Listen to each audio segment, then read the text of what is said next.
Hello, friends. How are you doing today? We will be talking about how Africans have been lied to. You know, the greatest thing the devil can do is keep you in ignorance. Because if he does keep you in ignorance, there is a high chance that you won't achieve the purpose why you are here on earth for. We are going to look at the truth that has been kept for a very, very long time from most Africans and how this truth can unlock prosperity, unity, innovation, great relationships, and move the continent forward. You have been told that Africa is divided externally. That is why we are not successful. And that is the myth number one that I want to debunk in this conversation. Africa is not divided externally as the world perceives. That is a good place to start. I will want to make a comparison between Africa and Europe, because we know that Europeans are our colonial or former colonial masters. So making a comparison between Africa and Europe will help make this conversation productive. If you're joining, I encourage you to share the video. Wherever you're joining from, make mention of that in the comment section so that we can know the country that you're joining us from or the country where you are from. I will start with the geography of Africa compared to the geography of Europe. The population of Africa compared to the population of Europe. The number of countries in Africa compared to the number of countries in Europe. And then I'm going to dive into some historical accounts and help you have perspective as to the lie that most Africans have believed for a very long time. The land area of Africa is 30.37 million square kilometers. And the land area of Europe is approximately 10.18 million square kilometers. The population of Africa is approximately 1.5 billion as we speak. And the population of Europe is approximately 745 million. That is the population of Africa, 1.5 billion people, compared to Europe, which is approximately 745 million people. There are about 55 countries in Africa, while there are about 44 countries in Europe. You were told that Africa is divided compared to Europe. We have more of an internal issue than of an external issue. Are you tracking? So we have more issues to deal with in our respective countries compared to our external countries. I also put into ChatGPT to get some information as to what if ChatGPT was the devil, what he will do to hold most Africans down. And we are going to dive deep into that. The reason why I made this comparison from the get-go is to help you understand that we are not as divided externally as the world perceives it to be. We have the African Union, and we also have the European Union. Almost every African country is part of the European Union. Because if you don't have clarity as to the issues that you're dealing with, there is a high chance that you won't come up with a good solution to fix that problem. So when you hear of the M23 in Congo and all the crises that Africa is dealing with internally, you might think that the continent as a whole is that divided. Are you tracking? Only 27 countries in Europe are part of the European Union, but almost all African countries, 54 African countries, are part of the African Union. So with this, are you going to say Africa is more divided compared to Europe? Not all European countries are part of the European Union. There are about 44 countries in Europe, and only 27 is part of the European Union.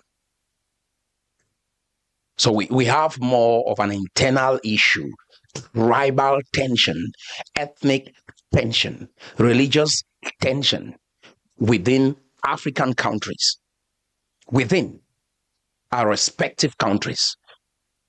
Externally, we are united.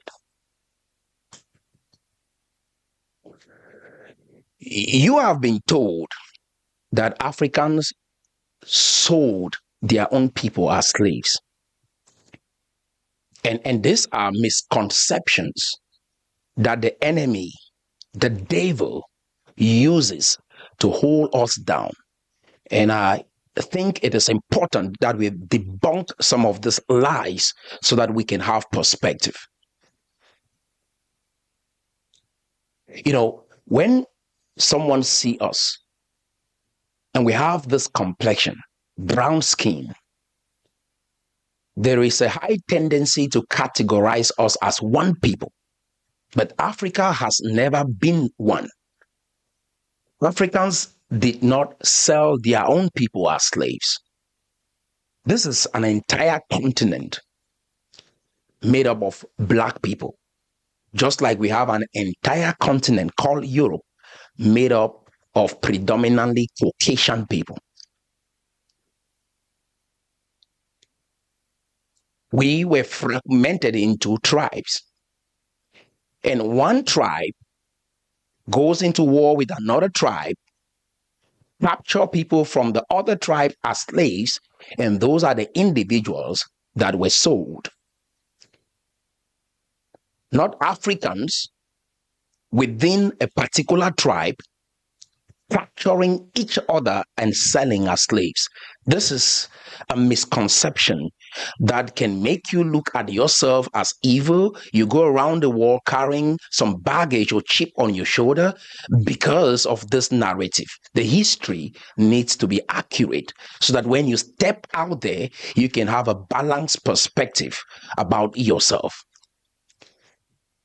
I'm not the average individual who just analyzes situation without a solution. So obviously there is a solution as to how we can make progress as a continent.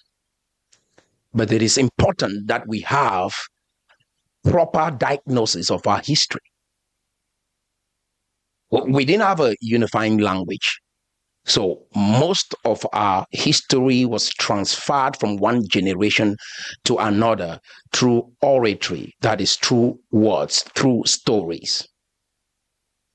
So it is important that the little data that we have, we should be able to use that data accurately to tell our stories, because no one will do it for us. This is not a fight against the West.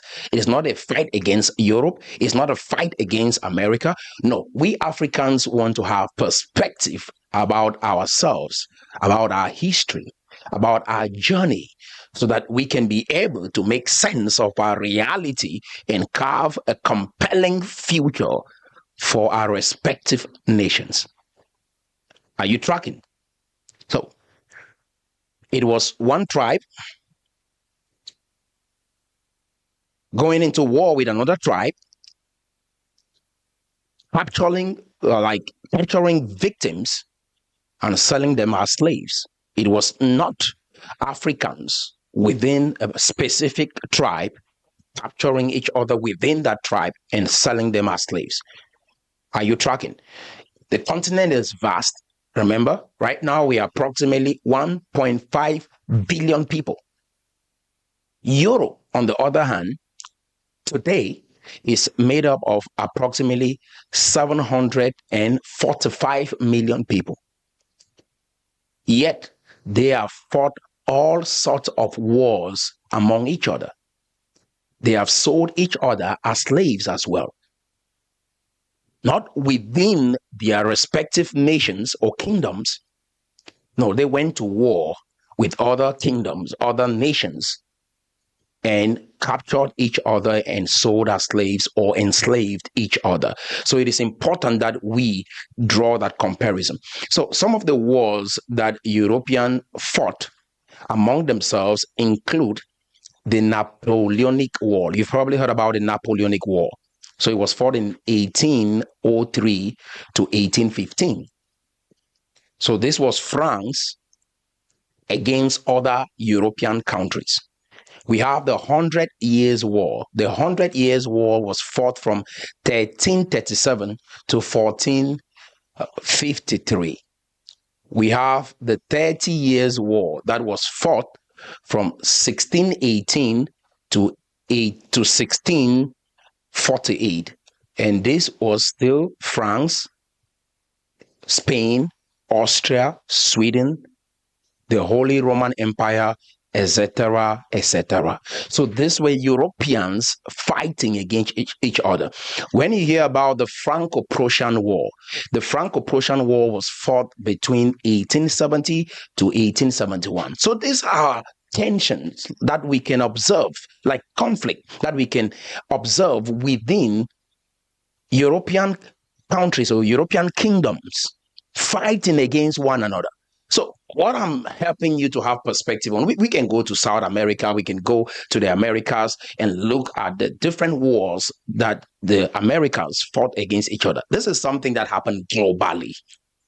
So I want you to chill and have a balanced view of your story, your history, so that you can be able to have a compelling future that is free of resentment, free of historical baggage, self-sabotage, right? Looking at yourself as the worst race on earth, thinking you have to hate your brother in order to succeed because you have this history of hatred among one another. I want you to be free from that mindset, because without that, you will go around thinking that you are the worst set of people on earth. And that story is not entirely true. Every human race or group on earth have their own limitations. So do we. Because if you don't analyze the story accurately, you will always keep thinking that you can't even trust your brother or sister to go to business with them or do business with them because of how you see them, because of how you think they see you. We need more love among us. We need unity among us. We need to trust each other. Guess what? Trust has been eroded among Africans. We can talk about the Pan-Africanism idea. So this is another step towards African unity, right? Even though we know the Pan-Germania strategy failed, Pan-Slavism failed, right? Pan-Arab failed. Most of these pan ideologies failed. But the reality is we can establish an environment where if this country has values that align with other countries, we can get into an alliance that can enable us to do trade with each other. So the European Union is one step towards unity. The idea of the African Continental Free Trade Area is another step towards unity. Right? We can create these alliances and get to do business. It's not that we come together as one. We have never been one.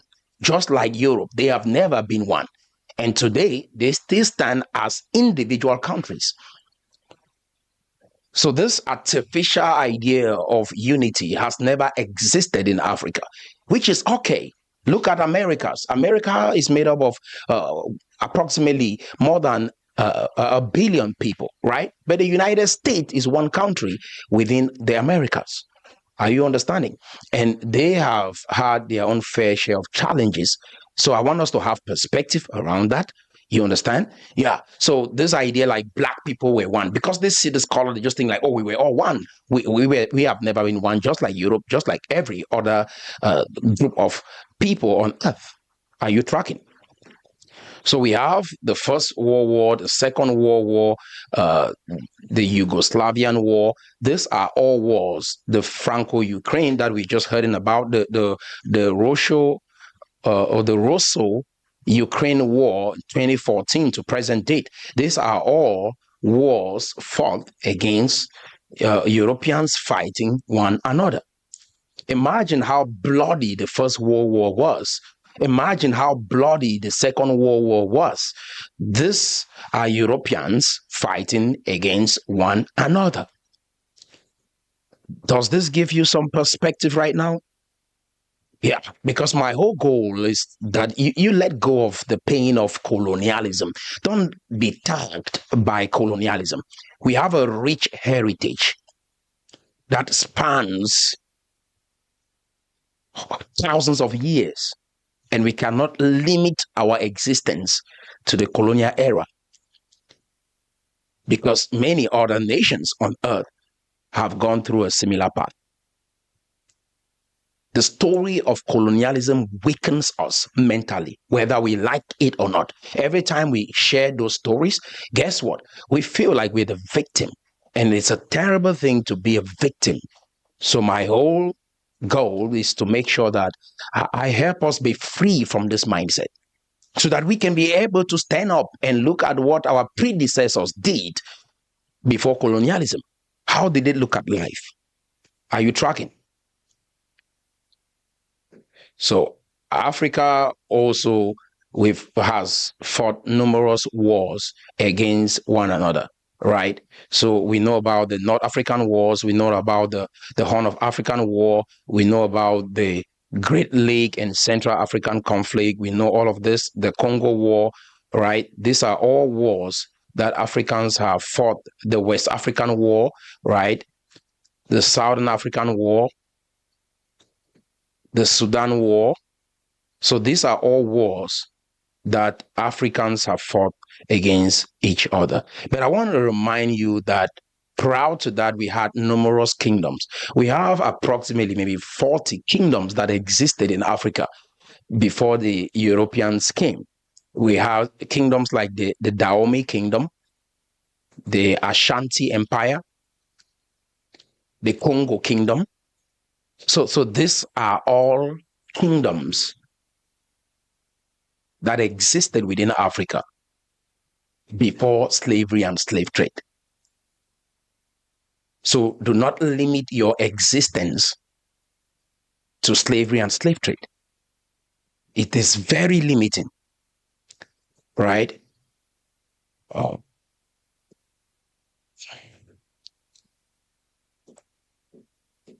Are you tracking? Now, how did the Europeans come out of their own wars and be able to build alliances? And today they are thriving, even though maybe they are not that united, but at least they figure out a way to live with one another, to do business with one another. In spite of the First World War, the Second World War, and all the other wars that I have outlined, right? What they did is they established economic and political alliances over time. And this is what we can do in Africa. Alliances, not just coming together as one, but establish profitable alliances with one another. Another thing the Europeans did was they embraced Christianity. Christianity was not a European thing. Christianity emerged from the Middle East.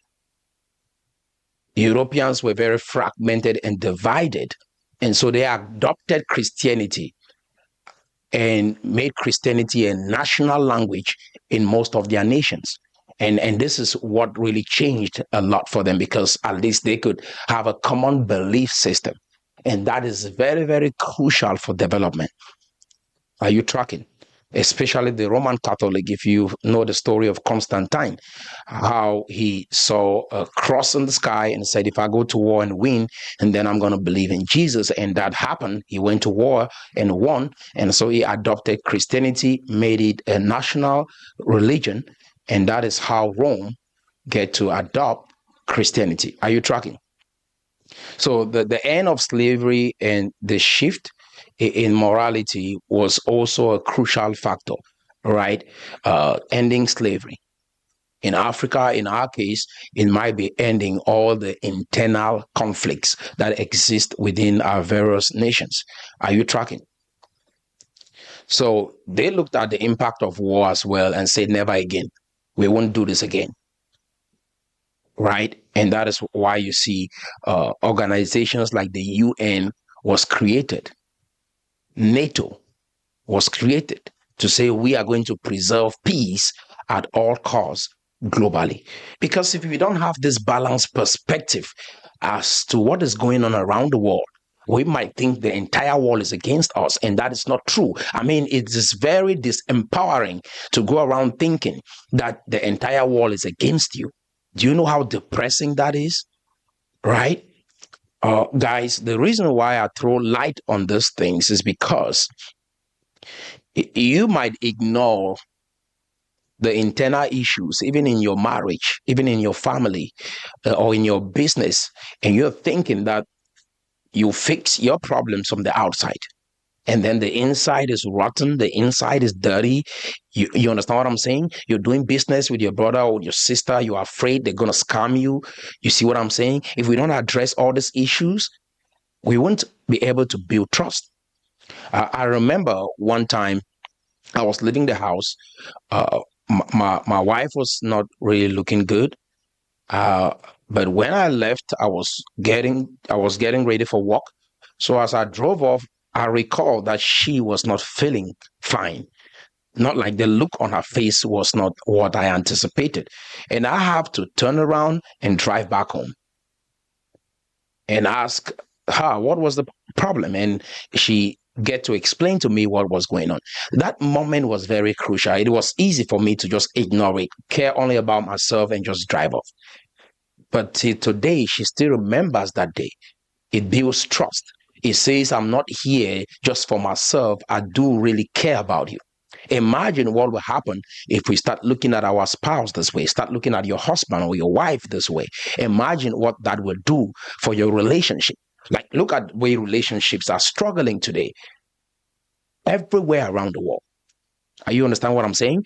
And it's the same thing with our nations. If your brother doesn't have trust in you, it is okay to ask him, like, what is going on? Everyone is not the same. And you make sure that you do right by that brother. When you tell them everyone is not the same, prove it with your actions. And that is how we get to build trust. The tendency is to just ignore one another, right? Oh, I can't trust them. Oh, the government is corrupt. So let me get my visa a japa. I just travel to another country and I forget about my nation of origin, or I just travel to another country and forget about the country where I come from. And it is easy to do that. But when you turn back and say, how can we fix this problem? And this is where it all begins, where we are able to have perspective as to what we can do to build trust among each other. Like we need that even in the West. We need that even while we are abroad, to do business with each other, to bring back to the continent something of substantial value that can transform and enhance the lives of people. How will you start a business back home if you cannot trust the people that you're doing business with? That you cannot trust them to show up to work or show up for work on time. You cannot trust them to give them money to do your job, right? Or you cannot trust them to employ them in your company. In order for us to build trust, you need to understand that we are here for each other. And if your word is not your bond, guess what? It is hard for us to take this relationship to the next level. And the way we build that is by having an accurate perspective about ourselves. Because those who cheat, those who lie, have inferiority complex. They don't trust themselves, they don't believe in themselves, and that is why they act that way. And so this message is designed to empower you so that you can get over this kind of thinking that it is okay to behave like this in society and yet be successful. You can only go so far with this attitude. Are you tracking? Now, you also have probably heard about the Ghana Empire that existed from 300 to the 1200. I mean, like, this was a huge empire in Ghana, right? You probably heard about the Mali Empire from the 1200s right to the 1600s. You've heard of the Songhai Empire. You've heard about the Dahomey Kingdom, the Oyo Empire that existed from the 1400 right up to the 1800, right? Very powerful kingdom in Nigeria. You've probably heard about the Benin Empire as well. If you've watched the movie Black Panther, you probably heard about the Benin clan and all of that. So these are many. You've heard about the Congo Kingdom. There was a Congo Kingdom, huge kingdom in Congo that is in Central Africa. You've heard about the Luba Empire, and that was a huge empire within Central Africa as well. I just want to help you understand how vast Africa is and the rich cultural heritage that we have, and how we can be able to draw inspiration from the past and build a compelling future.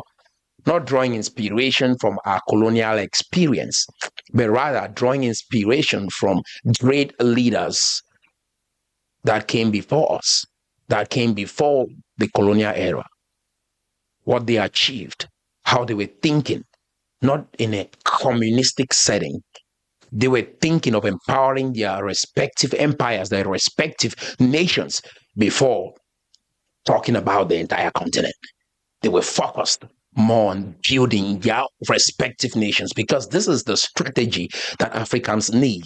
There is internal conflict, tribal conflicts in every nation in Africa. And if we cannot fix our own house, how can we go fix the house of a neighbor? If we cannot unite the tribes within our respective countries and build a strong nation, how can we even do business with the next nation? How can we have a continental free trade area when we have internal conflicts everywhere in Africa, tribal tension everywhere in Africa? Are you guys tracking? So I'm bringing back this history, our journey as a people, to stir up your emotions so you can look at yourself in the mirror, look deep inside your soul, so that you can connect with your ancestors in a deeper way like you've never done before, and be able to emerge individually from your respective nations and be brave men and women who are upright, authentic, tell the truth, be free of corruption, be free of lies to your own self, and then you can be able to be honest with the next person, with your brother, with your sister. Without that, we will just be beating around the bush. If everything for us is money, we are in trouble. Money, guys, is just a tool that is used for the exchange of goods and services. The overemphasis on getting money has eroded the desire to even build businesses, start industries within our respective nations. Money is just an exchange, a tool used for the exchange of goods and services. That is all money really is. So if we are not really producing, when you hear of GDP, GDP is gross domestic product. It is the capacity at which a nation can produce or has produced. That is what GDP means. The GDP of the entire continent of Africa is about 3 trillion. The GDP, the gross domestic product of America, is approximately 29 trillion US dollars. This is their ability to produce. The GDP of Texas, where I live alone, is almost equal to the GDP of the entire continent of Africa. That is, if you are doing business in Texas or in California, the GDP of California is more than the GDP of the entire continent of Africa. That means you can do business in California alone. It's like doing business in the entire continent of Africa. That is how rich America is. And why are they prosperous? Because they can trust one another. Their word is their bond. This is who our predecessors were. They were authentic and honest people. That is why they garnered the trust of neighboring empires, the trust of other nations, the trust of other tribes. Without that, we will struggle. This whole idea of communism, Africans come together as one under socialism, it is not an authentic African thing. This is coming from China, it's coming from Russia, it's not authentically African.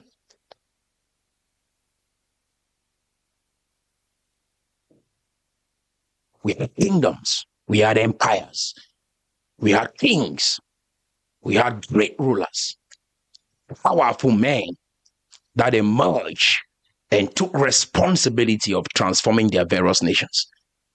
That is why we have Africa today, right? So we have the Swahili city-state, the Ethiopian Empire, right? That is in East Africa, right? We have the Buganda Kingdom. This was also a huge kingdom in East Africa. And then we have ancient Egypt. You know of ancient Egypt. We know about the Carthaginian Empire. So these we have the Great Zimbabwe. If you've heard about the Great Zimbabwe, these are empires and kingdoms in different parts of Africa. West, East, Central, North, South. We have the Zulu Kingdom. I've talked extensively about the Zulu people, powerful people, great people with a very strong heritage.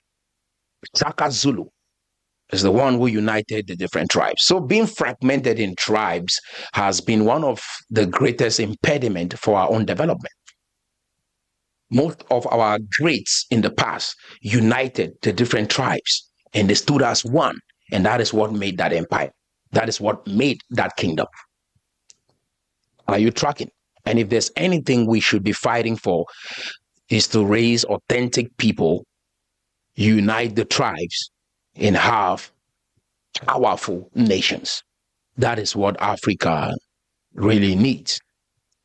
So I've talked about the 44 countries in Europe. I've talked about the 55 countries in Africa and how all African countries are part of the African Union. So externally, we are united.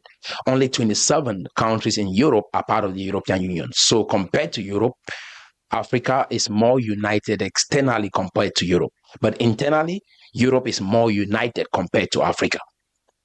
That is the difference. Are you tracking? Now, I want us to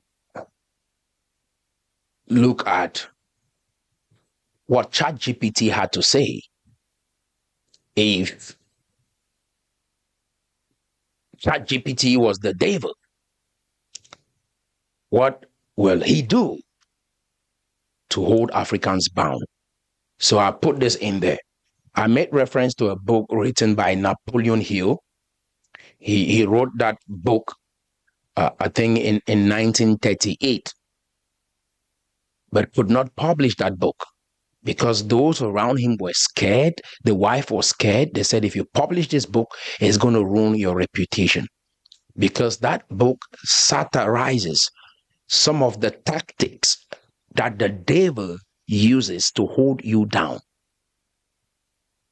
He died in 1970, but that book was published by his foundation in 2011, because the enemy knows that publishing that book is going to expose the strategy that he uses to hold us down. And sharing this message is bringing light to the entire continent and in our respective countries. Are you tracking? So I asked ChatGPT, if you were the devil, what will you do to keep Africans poor and unsuccessful? And this is what ChatGPT said. If I were the devil and my goal was to keep Africans poor and unsuccessful, I will use a combination of psychological, economic, social, and political strategies to ensure long-term stagnation and dependency. And then he says, here is how I would do it. Number one, destroy their unity and keep them divided. Not divided as countries, but divided internally. He said, I will encourage tribalism and ethnic conflict. Did you hear that? Not fight against another country, but no, internally. Number one, encourage tribalism and ethnic conflict. Ensure people see themselves as tribes first. Igbo, Hausa, Zulu, Kikuyu, etc. Instead of as a united people, I will keep them fragmented in tribes. I will divide them politically and socially. Religious wars and extremism. Manipulate religious differences. Christianity versus Islam to fuel endless conflicts. These are the strategies that ChatGPT said if he was the devil, this is what he would do to hold Africans down. Create artificial borders within tribes. And he said, I will make sure colonial borders remain untouched, forcing different ethnic groups into conflict while separating those with shared heritage. Number two, corrupt their leadership and institutions. So this is what the devil would do. Install and support corrupt leaders. Keep leaders in power who steal from their people while selling resources to foreign powers. Encourage dependency on foreign aid. Make African government reliant on handout rather than developing local industries. Ensure weak institutions. Prevent strong legal and economic systems from forming, making sure corruption thrives. Number three, destroy their economic power and innovation. This is what ChatGPT is saying. Isn't this scary? Isn't this true? Isn't this what we are really experiencing in the continent? Isn't this what we are experiencing in our respective nations? He says, kill local industries, make them dependent on import instead of building self-sustaining industries. Control their natural resources, ensure raw materials like gold, oil, diamonds, cocoa, and uranium are extracted by foreign companies while locals remain poor. Crush entrepreneurship. Make business regulations so complicated that young entrepreneurs give up and leave the country. This is what ChatGPT said. If he was the devil, this is what he would do to keep Africans poor and unsuccessful. Number 4, control their minds and education. This is huge. Feed them poor education. Teach outdated curriculums that prepare students to be job seekers, not problem solvers. Glorify Western cultures over their own. Are you tracking? Make them believe success only comes from copying the West rather than embracing and improving their own culture. Are you tracking? So this is exactly what ChatGPT said.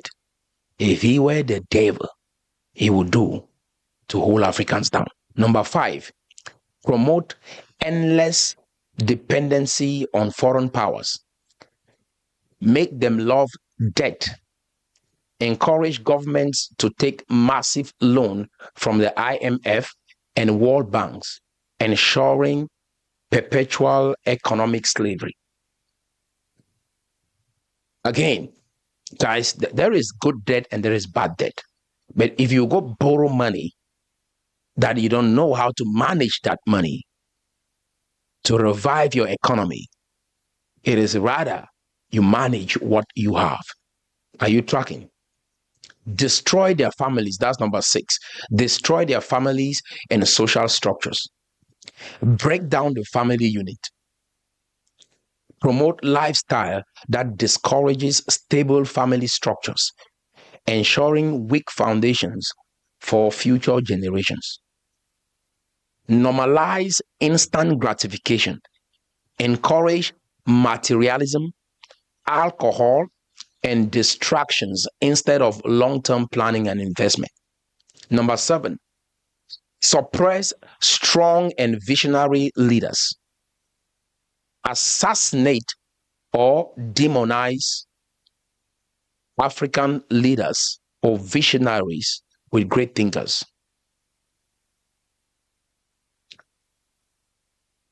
That are great thinkers.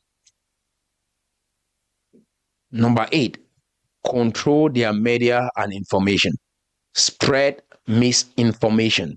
Ensure Africans always hear bad news about their continent while seeing only the best of the West. So you don't see anything good among yourselves. When you cheat, when you lie, when you are selfish, when you look at your brother just as a tool to manipulate them, you don't show them love. A white man walks into a room, you smile, you see your own brother, your face dims. That is a sign of inferiority complex. You don't like yourself and you don't like your brother, you don't like your sister. You see a little white child, you're happy with them, but when you see your own little black children, no, there's no smile that pops up on your face. You're struggling with something. Are you tracking? So number 9 says, ensure poor infrastructure and development. Keep electricity and internet unstable. You see, we've had numerous meetings here, and it has been tough to just unite and have meetings online. What happens? We don't have stable internet. And there are many reasons why. And one of it being bad governance in our respective nations.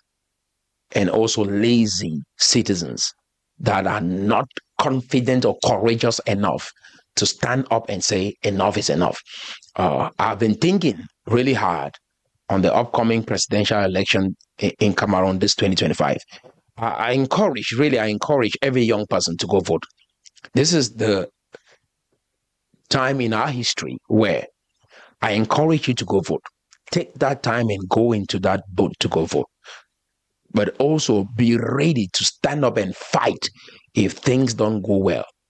That is, if you unanimously decided that this is who you want to vote for, and the election doesn't come back in a way that reflects your vote, this is time for you to revolt and change whatever regime that you have going on in the nation that doesn't serve your interest. A government is created by people. A government exists to serve the people. And if that is not what the government is doing, you have the right to rise up and change that government. And do not be corrupt to take bribe and not stand up for what you truly believe. That is the discipline I'm talking about on your part. Because it's not like change can't come, but guess what? One of you will take bribe and will not cooperate. One of you will betray the entire group, betray the entire nation. You have to be able to get to the place where you stand up and say, this is who we actually voted for. The result we see here doesn't reflect our voting habit. And we should be able to revolt throughout the entire nation, stand up and say no to this. We want this individual to represent us because they can serve us. Are you tracking? So, prevent reliable access to power and digital connectivity, ensuring businesses and education suffers. Block regional trade. Are you seeing? Make it easy for Africans to trade with Europeans and China than with their own neighboring countries. See, there's a problem, right? When we can do trade easily with China or with Europe, but we can't do trade with one another, right?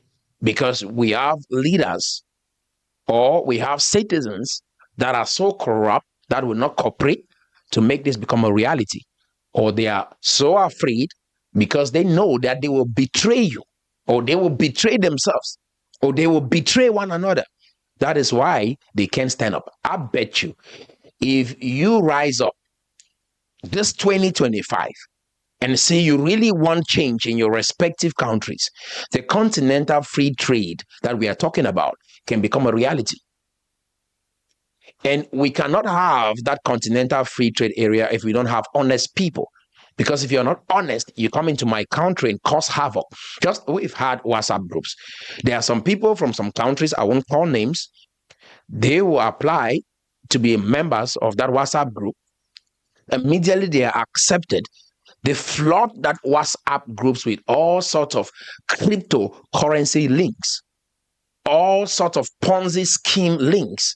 And this is not healthy to build trust. And this is the time, regardless of where you find yourself, regardless of what you have been doing with your entire life, maybe you're someone that is so corrupt, someone that scams people. This is time to look at your face in the mirror and say change has to happen in your own life and in your community and in your nation. And you quit the scamming game because you are not helping anyone with that habit, including yourself. If there's anything, you'll be very fearful, timid, and go around the world looking the way you look, and it's not helping even you. That money that you have, remember I said it, money is the exchange. It's a tool used for the exchange of goods and services.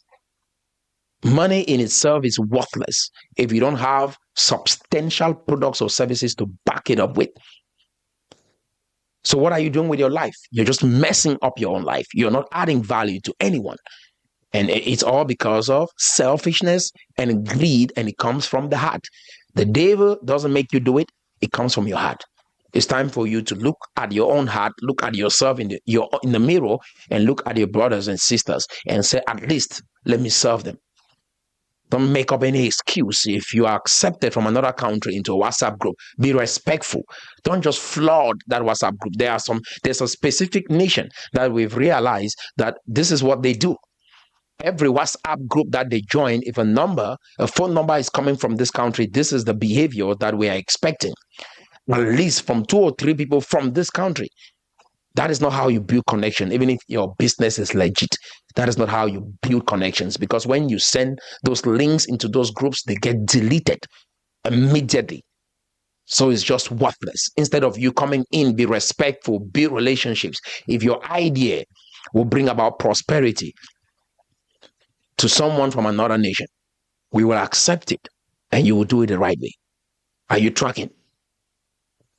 Number 10, make them fear change or revolution. Do you know how many Africans are so scared of change or revolution? It's not just about the ability to fight. Are you even courageous enough to stand up for what you believe? The Europeans stood up against Britain. The Americans, they stood up against Britain and said, enough is enough. You can't keep doing this to us. We have to get to the place where we rise up within our respective nations, keep corruption on the side. Even if you're being bribed, you stand up for what is right and say change will come through you. At least don't just waste your existence trying to acquire money. Be something, do something, and bring about change in your respective nations. So, Brush Youth Movement ensure that young, dynamic Africans who demand change are silenced or co-opted. You see that? Or co-opted. Make the poor fight each other instead of the system. Have you seen how many poor people are killing each other in different African countries? Look at the M23 that we are talking about. What will make you think that you should pick up a gun, terrorize your own people? Just like what is happening in the northwest and southwest of Cameroon. What will make you think that you should pick up a gun and you are not changing the system? You're picking up a gun to terrorize your own people. We have to build communities where we can trust each other. We can agree that this is what we really want and we go after it. And if anyone stands up to betray another, we bring them out and point them out so that everyone knows who they are. Today, people want to destroy your reputation. They go become bloggers. It's time for us to bring out some of these individuals, point them out, and don't agree with them.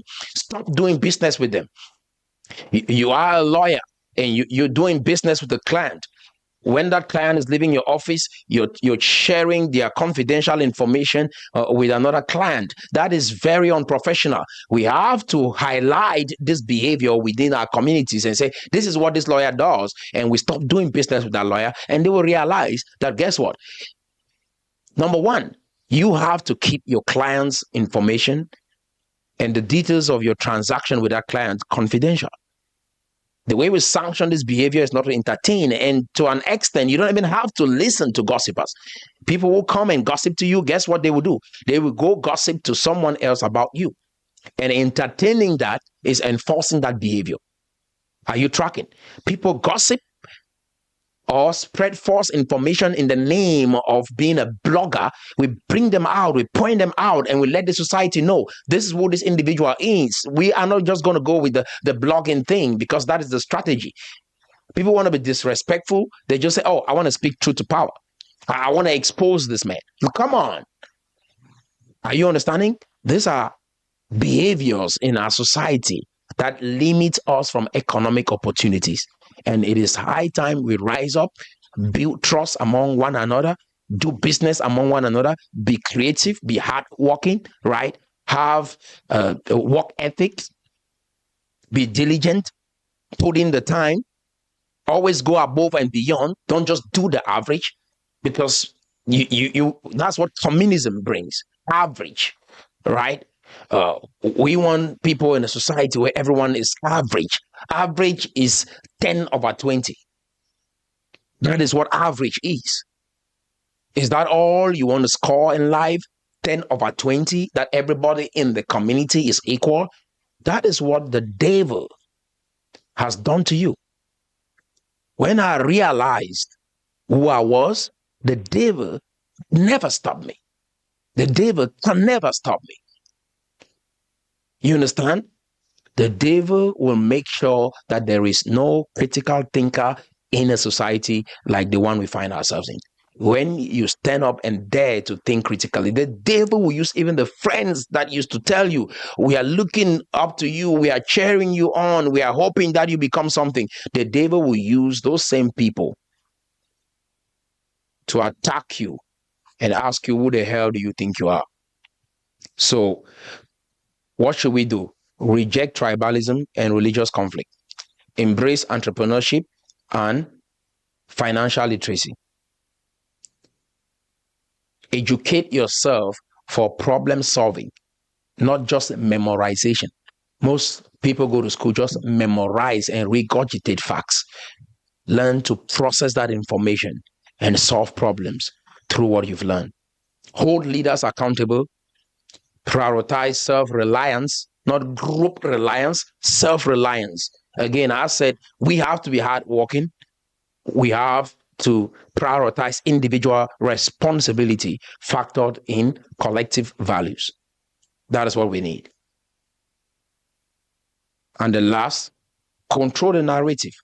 Promote positive African stories and achievements instead of only highlighting failures. And that is what I've said, and that is what I stand for.